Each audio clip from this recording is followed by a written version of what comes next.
Today we're going to be printing some koozies using the pocket platen from our website.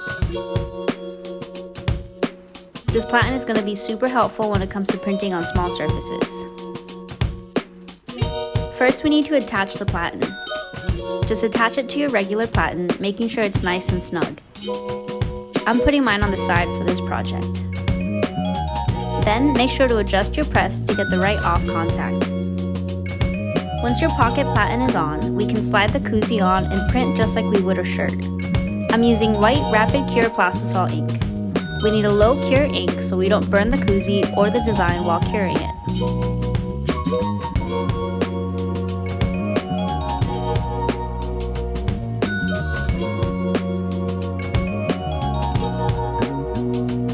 We recommend curing your koozie with a heat press. Set the temperature to 270 and press for about 40 seconds. Use light to medium pressure to avoid smashing the design.